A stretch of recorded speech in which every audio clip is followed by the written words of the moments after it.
15 треба да исплатиме сериозна сума, милион, повеќе од милион и петок возиме на кај дома, кате отвара телефон, банкава колапс, крај. Толку. Последниве години светот го врти дигитализацијата. А за да постои таа, потребни се тимови на луѓе кои што работат на нејзино реализирање во најразлични компании од најразлични индустрии.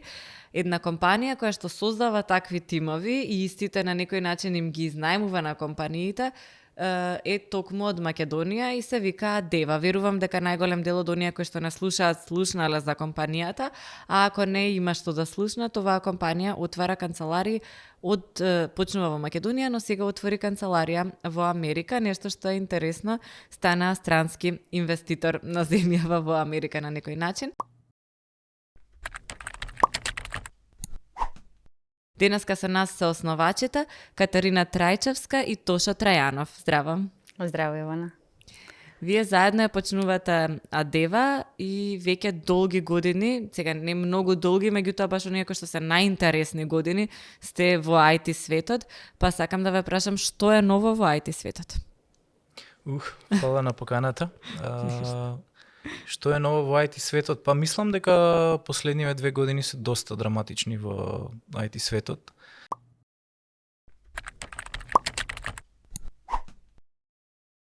Дефинитивно вештачката интелигенција го е нешто што станува голем тренд, нешто што очекуваме дека ќе ја движи индустријата барем во наредниве 5-10 години. Последниве 3 години поминавме низ премногу layoffs, премногу оптимизација на процеси, компаниите од фокус на раст, повеќе поминуваат, се фокусираат на генерирање на профит и претходно не беше битно која цена треба да се плати за да порасне компанијата. Сега веќе компаниите се многу по предпазливи на таа компонента. Вие користите некои алатки, не знам, ChatGPT е најпознатиот сега, ама веројатно има и некои други кои што се доста корисни кога работите со големи клиенти како вашите. Па да, користиме премногу. Генерално нашите тимови користат за секојдневната работа, меѓутоа исто така почнавме да интегрираме вештачка интелигенција во платформата на Адева. Па така сега работиме на систем кој што ќе овозможи автоматско мечирање на талент со компании на база на вештини, на база на претходно искуство, на база на преференца за тоа дали луѓето сакаат преферираат да работат со стартап или со по корпоративен сетинг, така да тоа е нешто ново моментално што го работиме кај нас и во секој случај се трудиме да држиме чекор со трендовите за да можеме побрзо да одговориме и баш така да се прилагодиме на тој момент на оптимизација на процеси и се она што можеме да го искористиме од технологијата денес. И задоволни се како тоа функционира, зборувам за мечирањето или сега го развивате допрва тој систем? Почнате да се развива, паралелно го тестираме во пракса и го доразвиваме, така да сега за сега делува супер, ама ќе видиме има уште простор за тестирање и за оптимизација. Сакав да ве прашам, оваа дигитализација или глобализација која што ни се случува, даде интересна можност за македонските компании, која што до сега главно ја користат странските компании кои што доаѓаат тука, а тоа е да се отворат канцеларии надвор од земјава во некоја друга држава. Вие отварате канцеларии во Америка. Зошто баш Америка ја одбравте и како изгледаше тој процес на отварање канцеларија таму? Прво како се одлучивте, бидејќи е храбро, дефинитивно, и како оди до сега? Оди супер. Во 2019 основавме фирмата во Америка. Сега не е канцеларија во класична форма на зборот и таму компанијата е комплетно ремоут. Имаме sales points, така, како адреси од каде што функционираме, меѓутоа целиот тим е ремоут, целата компанија е така основана. Интересно е што таму системот е комплетно адаптиран за такво функционирање. Можевме многу лесно со 2-3 клика да основаме компанија без да треба да воопшто да ја посетиме државата. Има системи, има соработници кои што ги нудат преку кои можеш да го постигнеш тоа. И за нас беше начин на кој што ќе поставиме повеќе доверба со клиентите кои што ги имавме во Америка во тој период и кои што планиравме да ги стекнеме со времето.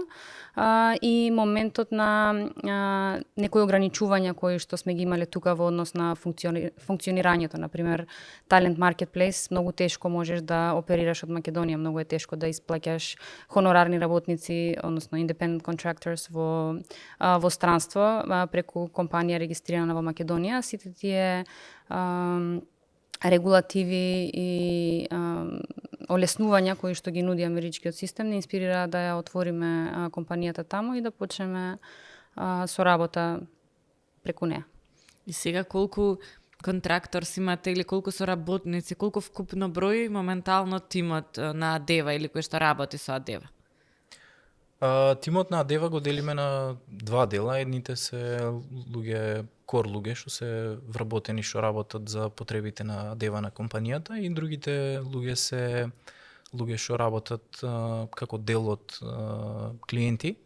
Вкупната бројка помеѓу сите е негде околу 160 на луѓе. Бројот на контрактори варира во зависност од потребите на клиентите, меѓутоа се движиме тука негде помеѓу 160 и 180 луѓе во барем годинава. Така. Вака изгледа многу смут или како зборуваме, значи сте почнале на старт, задоволни се клиентите, понатаму растете, одите, отварате канцеларии во Америка, работите на начинот на кој што сакате, со меѓународни клиенти на кои што нели ја имаат довербата да им дојде договор со компанија од Америка кој што знаат дека е таму регулиран. Меѓутоа, колку имаше предизвици сето овој целиот овој успех? Имате ли некој пример, нешто што се случило, кое што, да кажеме, ви направило некаков тип на пречка во развојот? Сите приказни од надвор изгледаат така, нели? Како да е се смут. Ама нема да имаме филмови ако е на вистина така, мора да има плот твист некој. Многу сакам вакви прашања, зашто секогаш највеќе се учи баш од такви одговори, се охрабруваат луѓе да пробуваат, бидејќи инаку гледаме само успешни приказни за кои мислиме дека сите услови биле исполнети, а во суштина не е така. Ќе споделам пример од почетокот на годинава. Се случи огромен предизвик за нас како компанија во Америка. Беше по медиуми тука, веројатно голем дел од гледачите, слушателите се запознаени. A rough week for the banking industry. The collapse of Silicon Valley Bank, the second biggest bank collapse in US history. Банка Силициумske доline банкротирала je i to drugi je najveći bankrot jedne finansijske institucije u istoriji Sjedinjenih Američkih Država. Банката Силиконска долина пропадна, што резултираше со вториот најголем банкрот на финансиска институција во историјата на САД. Имаше колапс на една од поголемите банки во Америка, Silicon Valley Bank, банка која што беше банка одбрана од најголем дел од стартапите, од инвеститорите во Силициумската долина. Таму беше и нашата компанија регистрирана, сметката на нашата компанија беше во таа банка. И некако се случи преку ноќ, петок вечер, после работно време за нас. Тоа е можеби еден од предизвиците на работа со странски компании, нели? Зашто голем дел од секојдневните предизвици можеш да ги совладаш, ама ваква голема новост која ќе ти дојде навечер, немаш нешто премногу избор на активности што можеш да ги направиш, нели? Во Америка се уште беше работно време, се расширија вести дека банката не е најликвидна, дека можеби ќе пропадне. Сите инвеститори ги советува нивните портфолио компании да си ги повлечат сите финансии од банката и ова се случуваше. Ние ја дознавме веста 11 пред полноќ. До Сабајле веќе најголем дел од компаниите си ги повлекле парите од банката и преку викенд банката беше затворена. Во понеделник веќе не постоеше. Страшно звучи. Беше страшно. Имаше приказни дека не праќале пари на сметка веќе, зашто голем наплив на основачи, на директори од компаниите. Па луѓе со милионски чекови се шетале по улици во Сан Франциско, зашто тоа бил единствен начин да си ги подигнат парите од банката. спомна снимање филмови, тогаш се шегувавме дека ќе го гледаме на Netflix ова за некое време, па сега уште не знам Сигурно ќе дали го ќе биде гледам. така. Ама во секој случај за нас беше огромно искуство. Тоа беше единствена банка кај што имавме сметка во моментот и од овој аспект е комплетно несоодветен менеджмент на ризик, нели? Меѓутоа секогаш кога планираш на што да ги фокусираш ресурсите, пропаѓање на банка, так посебно во Америка ни се чинело дека е последното нешто на што треба да се фокусираме и дека е нешто што ќе си дојде кога ќе стане компанијата малку позрела. Сега имаме така секојдневни предизвици за решавање. Така да тогаш се направивме така некој кризен штаб, се собравме со неколку колеги да разгледуваме опции, да видиме кои ни се следни чекори. Правевме сценарија, ги разгледувавме сите сценарии, од најлошото до потенцијално извлекување од ситуацијата како ништо да не се случило. И викендот, уствари, направивме стратегија за преживување на фирмата, што ќе треба да се случи во наредните месеци, за ние да може да си ги сервисираме сите трошоци кон луѓето со кои што работиме, да може да се покрие се и компанијата да продолжи да расте до крајот на годината. Како го направивте тоа? Ова беше многу интересна ситуација, пошто се случи, беше 8 март, 8-9 март, нешто така. Така да. Во Адева payroll оди на 15. И тоа 15 мислам дека беше понеделник. Да. Во понеделник треба Една да недела исплатиме подоцна. треба да исплатиме плата. Тековно со клиентиве се договарам, мислам договорите со клиентите ни се до 15 да ги наплатиме сите фактури, за на 15 да можеме да исплатиме плата на во повеќе од 40 земји. И сега доаѓа момент, ние сме наплатиле, мислам клиентите платиле фактури и ние на 15 треба да исплатиме сериозна сума, милион, повеќе од милион плати.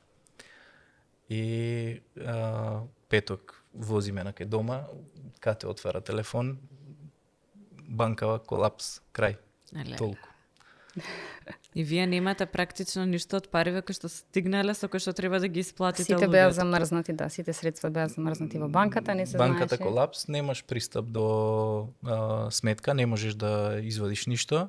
Системите дали намерно ги исклучија или наплив на многу барања прекинуваат и седиме дома, гледаме вести, чекаме ќе се сенаторката да А ќе си речеш во срцето на технологијата не може да им падне системот и никако не размислуваме дека воопшто дека тоа може да се случи на американска банка каде што многу силни компании ги имаат ставено своите средства, си велиме дека сигурно тука ми се побезбедни парите. Што се случи после, ви ги одмрзнаа средствата, ви ги вратија?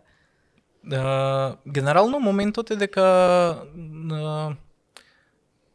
младите компании се фокусирани на раст, на развој. Раст и многу пати риск менеджмент, такви работи не ги како ти се дадени. Ги имаш, ги користиш и не размислуваш дека можат некои такви работи да се случат што ќе те застанат и од таа перспектива, од тој момент свативме дека може се да се случи. Ако може банка да пропадне, може се да се случи, така да мислам направија некоја полиса после, дали преку US Treasury, после во текот на неделата некоја друга поголема банка ја презеде банката и ја вратија во функционален сегмент, така да не е дека загубивме било какви, не дека ситуацијата имаше финансиски импликација, меѓутоа самиот стрес самиот момент на немоќ, на сме работеле толку време и сега сваќаш дека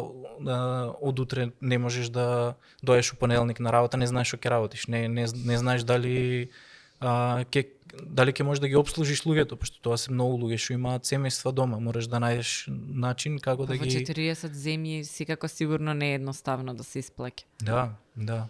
Од друга страна беше многу интересно зашто баш тој момент на како човекот се прилагодува ствари на се што ни доаѓа.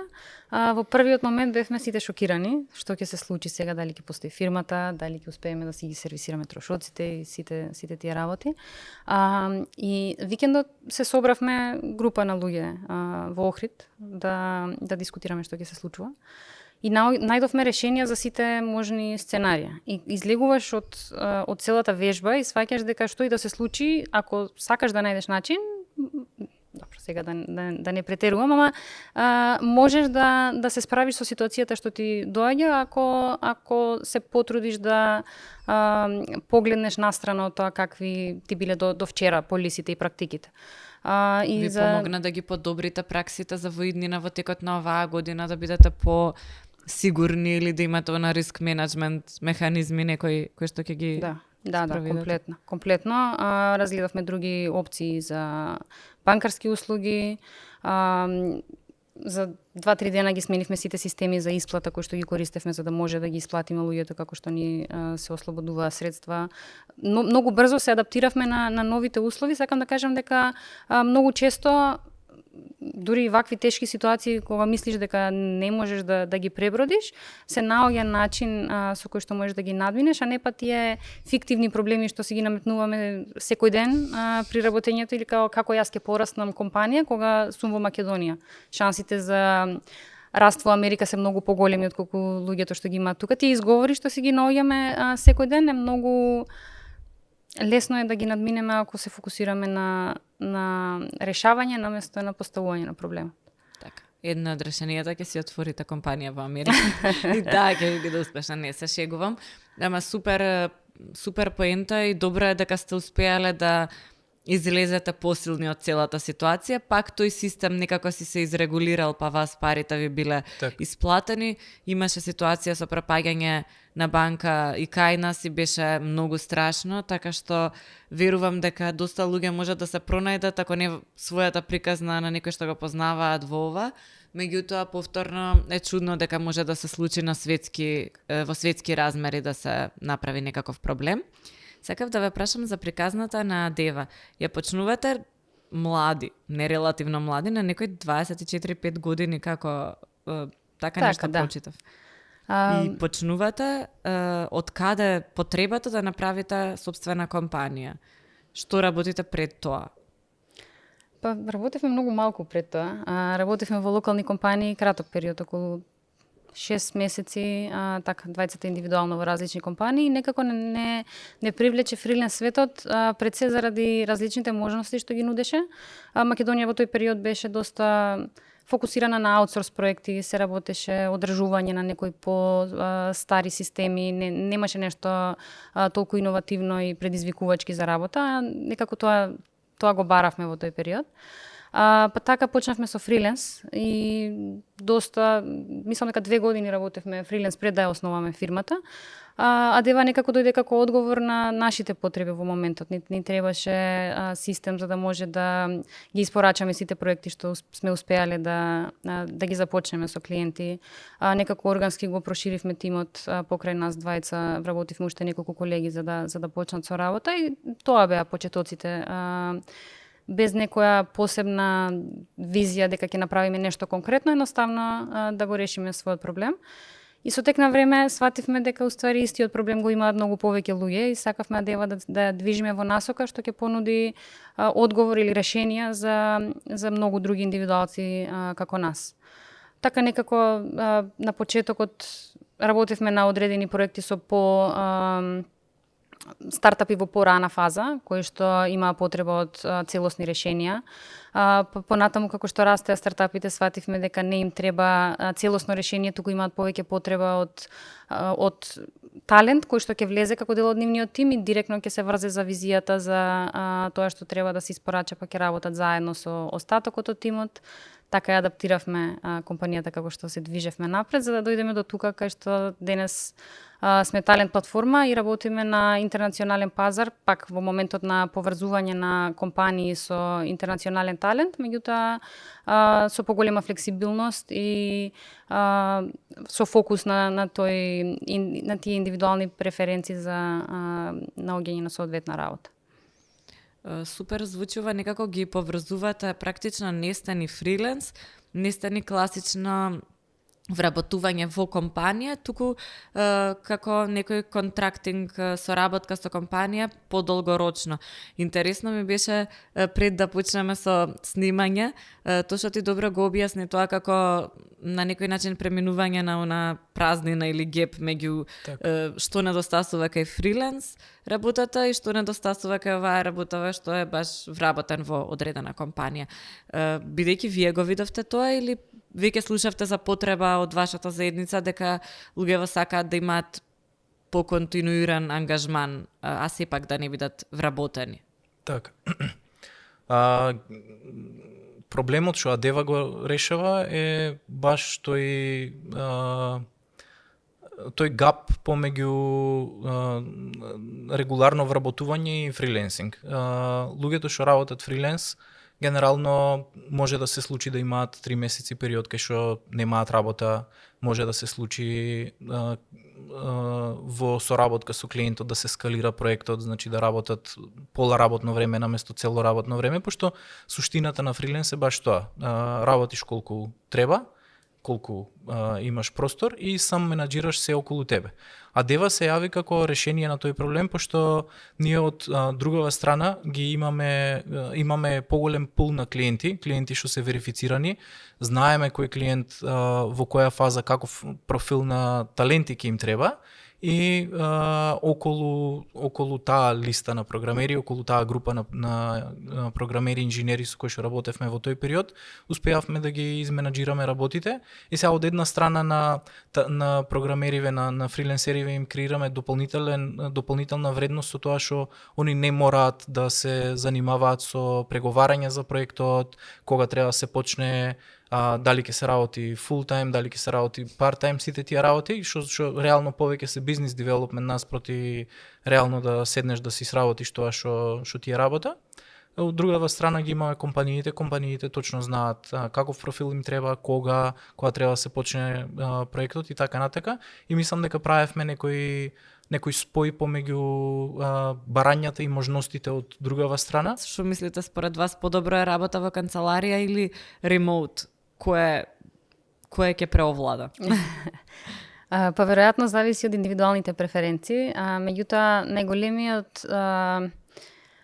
најголемата заблуда, да ја кажам, на денешно време е тоа што ремоут работата ја поврзуваме со работа од дома. И некако со пандемијата, со изолацијата, тоа сето буди чувство на не можам да бидам доволно продуктивен, не можам да се социјализирам или да имам креативна сесија со тимот зашто сме изолирани и треба да го правиме тоа на Zoom.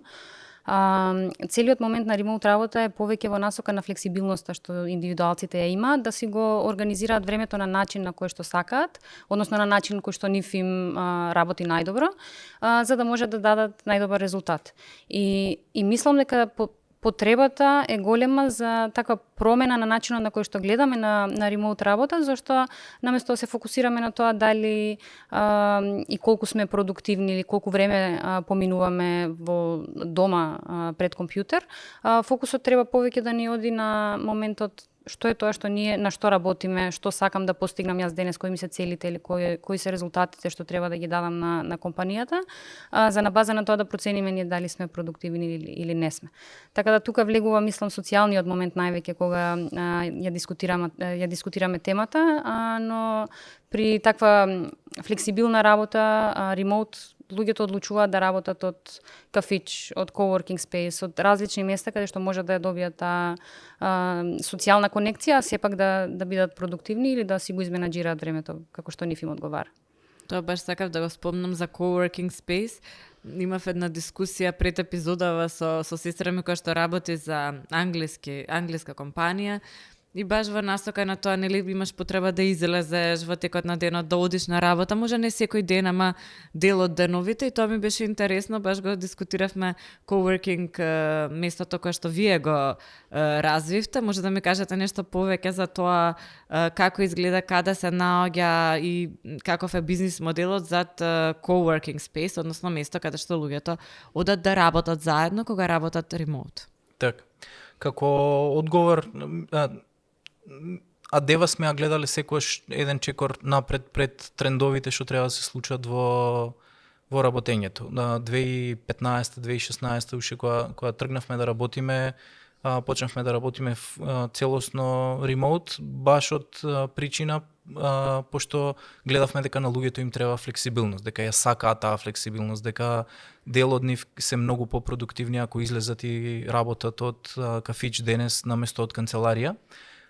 И в продолжение на тој тренд, на таа иновативна компонента околу работата, го отворивме The Hub. The Hub Бајадева се наоѓа на Партизанска, Карши соборен храм. Го дефинираме како community space, место кај што ќе може луѓето да отидат, да работат, да креираат вредност за нив, за луѓето со кои што работат, за нивните компании, и главен драйвер позади хабот е да им се овозможи тоа ново ниво на флексибилност на луѓето. Значи, ако 2016-2017 ремоут работата беше кул, луѓе сакаа да го прават тоа, со пандемијата веќе стана голем проблем, пошто луѓето стана приморани да работат од дома, нема друг избор. И The Hub се јави како решение на таа потреба на луѓето да може да излезат и да пак да работат заедно, меѓутоа пак во неформална средина. Целта, мислам, да приказната... Да си ги одберат колегите, можеби така. 10 другарки да дојдат заедно да работат. Баш така. Так, приказната позади The Hub е да го редефинира workplace-от. Значи, ние сметаме дека workplace-от е многу различен од работата што треба да ја работиш, и ние пак можеме да работиме заедно. Ти имаш твои цели, твои приоритети, јас имам мои цели, мои приоритети. Меѓутоа, тоа што ние работиме различна работа, различна професија, не треба да не спречи ние да можеме денеска, утре, цела недела да седиме на исто место заедно и да збориме, да соработуваме на формални или неформални теми. Супер. И тука од тие креативни решенија што ги спомнавме преска, многу креативни решенија излегуваат во комуникација со луѓе што не се врзани со тоа што го работиме ние, на пример, дискусии со нови луѓе, настани кои што ќе се организираат таму. Сакав да спомнам исто дека баш кажа, сакам денес да работам од канцеларија, утре не сакам, или неколку дена да одам на некое место. Тоа е нешто исто што сакаме да го адресираме тука, да им дадеме на луѓето можност да си одберат кога сакаат да работат од тука, кога сакаат да работат од дома. Има доста флексибилност околу тие членства во хабот, community pass со кои што можат одредено време во неделата да посветат таму. Така да, доста интересен концепт. Приказната позади The Hub е да понуди алтернативно место во насока на, не знам, имаш gym membership, да ти понуди work membership, кај што ќе може да им понуди на луѓето work membership, кај што ќе може да отидат 5 дена во месецот, 10 дена во месецот, да сменат средина, да работат од негде различно. Вие растете брзо не само за македонски услови, туку и за меѓународни услови, ако така се земат. Како го постигнувате тој раст? Дали континуирано мерите или пак барате нови пазари или дознавате нешто што е потреба од клиенти? Како ја растете компанијата? Каде ги наоѓате следните клиенти, па и следните соработници на овие клиенти? Најголем дел од гроутот на Дева, најголем дел од растот доаѓа внатре од комјунити. Тоа значи сме работеле со некој клиентот заминал да работи во друга компанија, ќе не земе, ќе не однесе во таа компанија. Луѓе, мислам, генерално кога ќе успееме да например направиме тим преку ноќ за 2 дена, тоа обично се збори на борд на директори на такви поголеми функции. Најголем дел од гроутот ни е од тековни клиенти, од луѓе што ги користат платформата на Дева да добијат пристап до талент, и генерално не представуваат кај луѓе во нивно комјунити, кај компании во кои што почнале тие да работат. Дополнително некои луѓе што биле на повисоки функции ќе отидат, ќе отворат своја компанија, па ќе го ќе ја сметаат да дева за партнер во тој growth, мислам за вработување на таленти. Така да тука е можда 80% од growth од секоја година ние од тековни клиенти што заминале во нова компанија. Значи предизвикот главен ви беше да ги најдете првите клиенти и тие да бидат задоволни, па понатаму полесно оди? Па така некако, зашто фокусот ни е баш на таа вредност што ќе ми ја дадеме на клиентите. И сегогаш кога размислуваме наназад како сме отвориле компанијата и до кај сме стасале, профитот ни бил како во заден план, како доаѓал како резултат на тоа што сме го дале за клиентите, зашто сме сакале да направиме нешто. И мислам дека тоа ни е уствари еден од клучевите на успехот на компанијата, зашто многу пати сме знаеле, например, да направиме бизнис одлука што финансиски нема смисла, ама ни отворила врата кај огромни клиенти и понатаму се исплатела низ годините. И сега ако тука држиш многу ласер фокус на профит и ако нема смисла, не продолжувам понатаму, многу такви шанси може да се изгубат во процесот. Да, генерално фокус на импактот што ќе го направиме и на комјунитито и на клиентите наспроти било што друго. Ајде малце да ве вратам кај нас тука и во делот на талентот кој што го имаме дома. Две работи ми се интересни. Едно е талентот на вработените, затоа што така ќе се расте, а другиот е талентот на компаниите. Дали и нивниот квалитет. Како разликувате која компанија е квалитетна, а која е помалку квалитетна? Вие се работели со стартапи, со компании во развој и слично. Како се издвојуваат овие кои што понатаму успеваат да станат големи компании, брзорастечки и слично? Тука ја вклучувам и вашата и на вашите клиенти. Има ли нешто што ги врзува овие компании, што ги прави успешни? Па јас мислам број еден е таа посветеност на фаундерите. Се почесто сме сведоци на луѓе што тргаат да направат нешто, меѓутоа може не се доволно посветени, може имаат работа, живот, фамилија, се наоколу, се собира. Меѓутоа мислам дека вака низ искуство зборејќи со клиенти и приказни на некои поуспешни компании што ги имаме во нашето портфолио, генерално е тој founders vision и founders commitment за да ги направат работите да работи. И тоа генерално се познава на два разговори, на еден разговор, сваќаш дали човекот од другата страна го има тоа што му треба за дали го има жарот, таа пасија за да го направи да ја направи компанијата да работи. Сега нели, оние стандардните добар тајминг, добар продукт, добра мрежа на луѓе што може да го поддржат.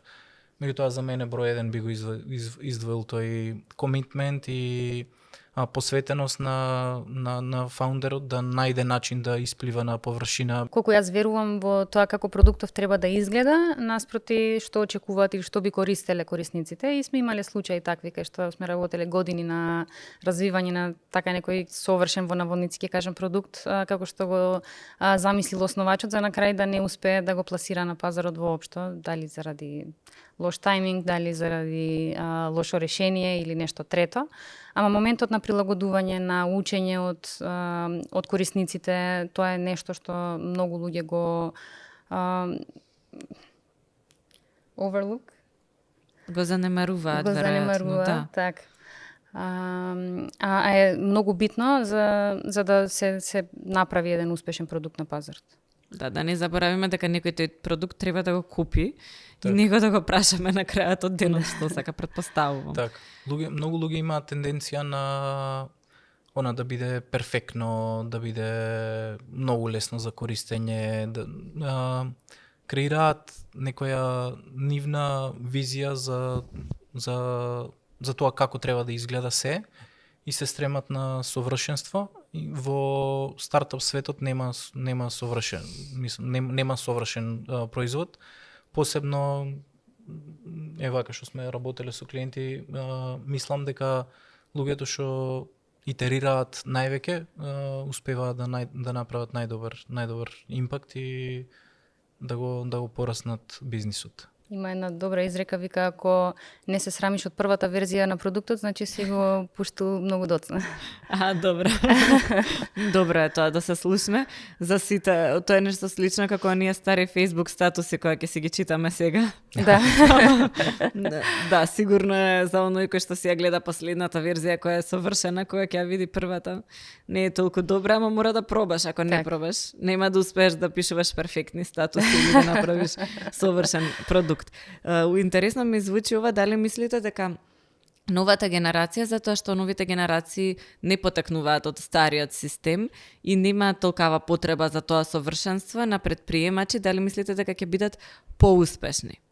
Дали сега овие кои што почнуваат македонски компании ви изгледаат дека имаат поголем потенцијал за успех, за да направат нешто слично на вашето или нешто во друга индустрија? Го имаат ли тој мајндсет на основачи кои што успеваат? Па јас мислам да. И една од главните проблеми што ги имаме на локално во екосистемот е тој ноу-хау, тие успешни приказни од кои што ќе се инспирираат луѓе.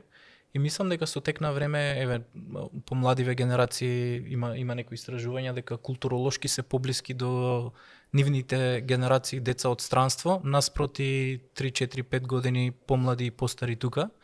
И тоа звучи страшно, меѓутоа од друга страна мислам дека самиот момент на едукација, самиот момент на стигање до информации, самиот момент на отворена комуникација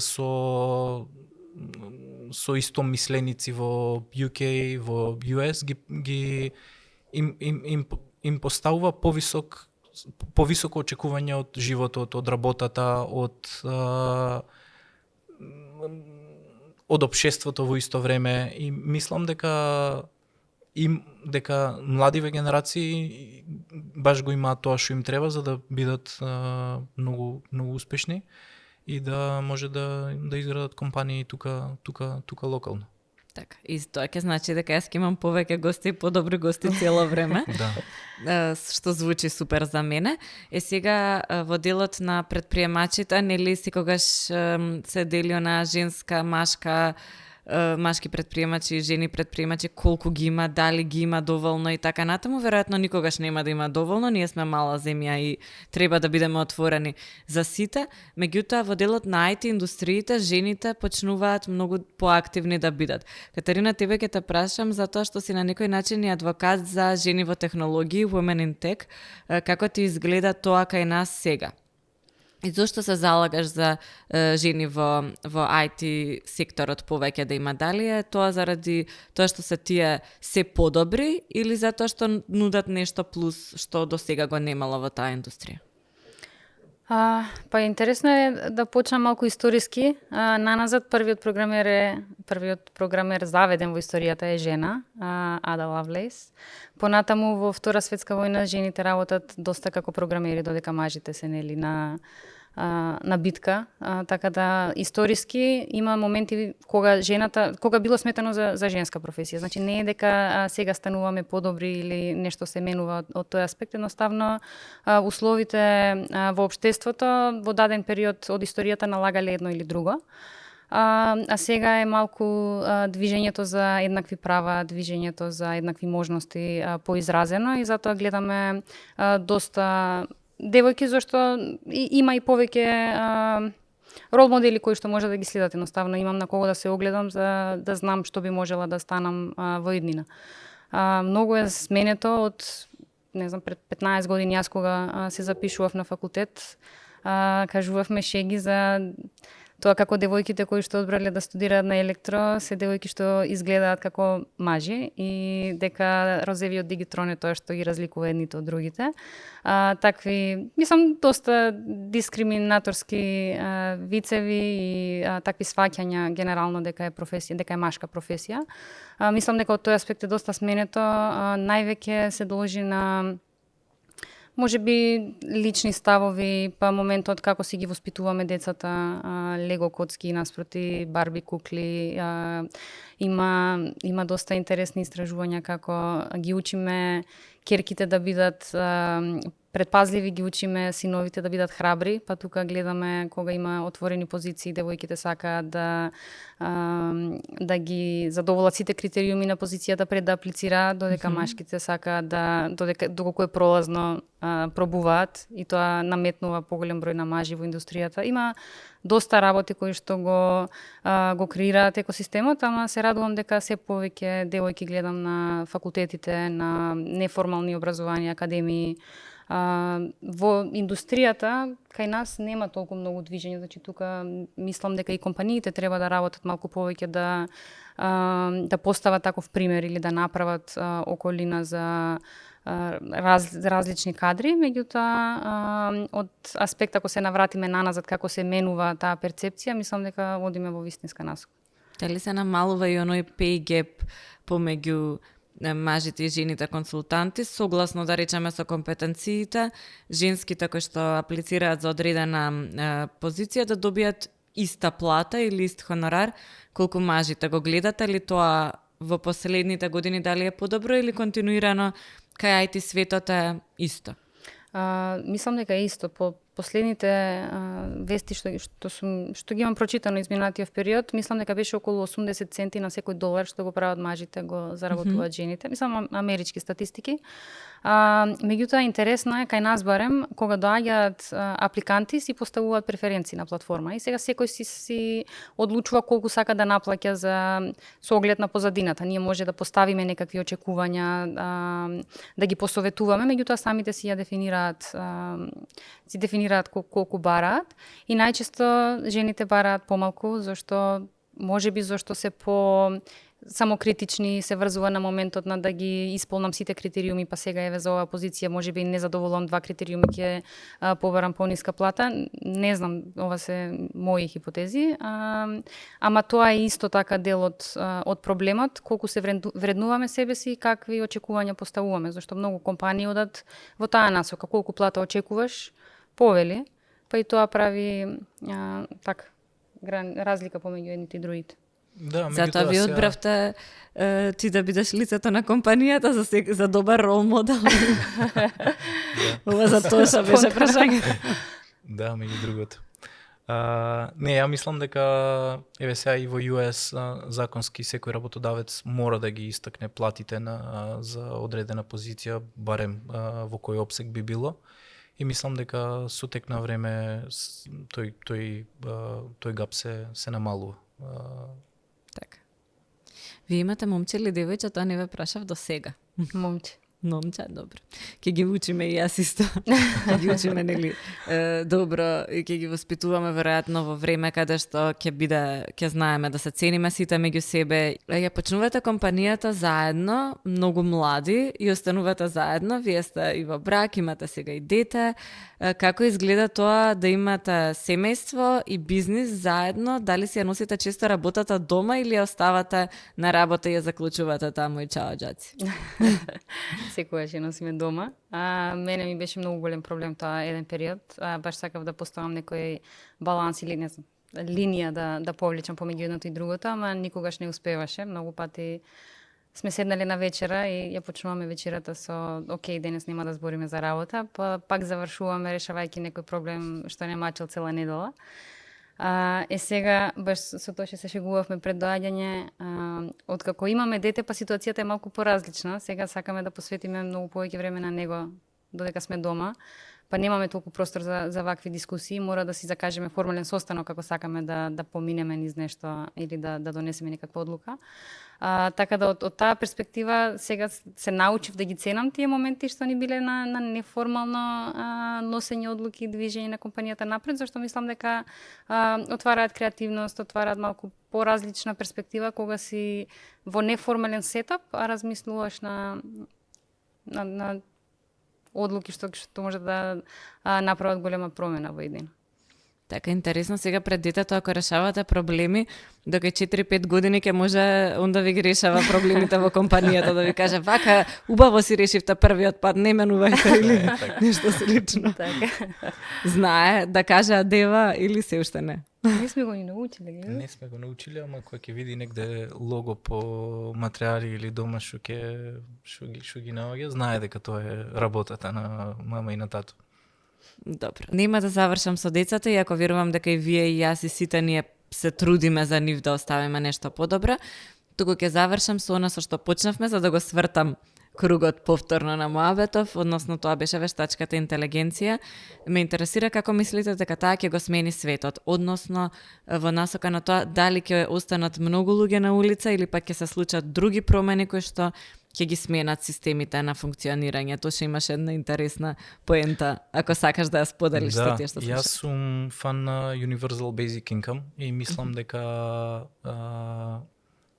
генерално во светот работат 10, 20, 30 компании што имаат премногу моќ и сведоци сме на Amazon деливери со дронови, сведоци сме на self-driving cars, кај што една цела индустрија се менја, имаме виртуал асистенти што немаат работа, процеси се оптимизираат и мислам дека поголемите компании можат многу лесно да збришаат една цела генерација на работници. И мислам дека тука треба да се случи некое, не мислам дека AI ќе ги избрка сите луѓе на улица, луѓето ќе треба да се адаптираат, да прават работи. Никој не може да ја смени луѓе што плетаат, никој не може да ја смени креативната работа, тоа што е направено со премногу труд, премногу внимание, премногу љубов, може да се сменат машините, да се апгрейднат уште малку, да се наместат, да бидат поефикасни. И мислам дека тука ќе има драстична промена. Меѓутоа мислам дека со тек на време дали може такси ќе се зголемат за такви поголеми компании, за да може да се враќаат тие пари назад во системот кај работниците. Мислам дека луѓето вака кој што сме тргнати, повеќе ќе го уживаат животот со можда помалку работа, можда работа на работи што ги сакаат, што ги исполнуваат, наспроти 9 до 5 канцеларија работа, втора смена, трета смена во таа насока. И за тоа би добивале одреден надомест кој што е фер. За тоа, да, од целиот тој момент на високи даноци што би ги плаќале големите фирми, би се канализирале средствата за да имаат некој основно ниво на живот луѓе. Тоа е повеќе као утопија, ама мислам дека се движиме во таа насока, пошто не знам друго, мислам било кое друго сценарио било премногу црно. Не знам што би се случило. Ама тука се врзува исто и моментот на флексибилна работа, асинхрона работа, имаме движење за намалување на работната недела од 5 на 4 дена. Работи што сме ги земале како здраво за готово, а ги имаме од индустријска револуција наваму. Не е дека е природата на човештвото да функционираме ние така, или да имаме 2 дена викенд, 5 дена работна недела. И веќе има промени во некои земји во оваа насока. Да. Полека гледаме дека се случува, не директно така како ти што го објаснуваш, меѓутоа гледаме дека има полека шифтање кон нешто што ќе биде помалку трудоинтензивно, да кажеме, не знам. Так. И мислам дека ако земеме сите да се надоврземе на сега, нормално треба регулативи, треба да видиме како ќе се развива вештачката интелигенција, не знам, 10 години од сега, зашто во контекст на вештачка интелигенција и тоа е долг период. Меѓутоа мислам дека доколку ја земеме како алатка за да постигнеме нешто и ни помогне да станеме подобри и да си ја менаџираме работата подобро, резултатите и слично, ќе дојдеме до фаза кај што ние ќе ја користиме вештачката интелигенција за да сработуваме повеќе со помалку време. Па тука имаме време за други работи и така натаму.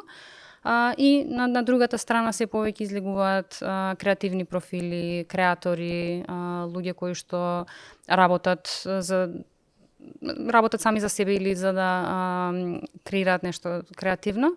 Бројот на тие луѓе веројатно исто така би се зголемувал, зашто ќе се намалува потребата од административни работи и работа која што е мануелна. Така. Интересно звучи ова, во таа насока и јас размислував.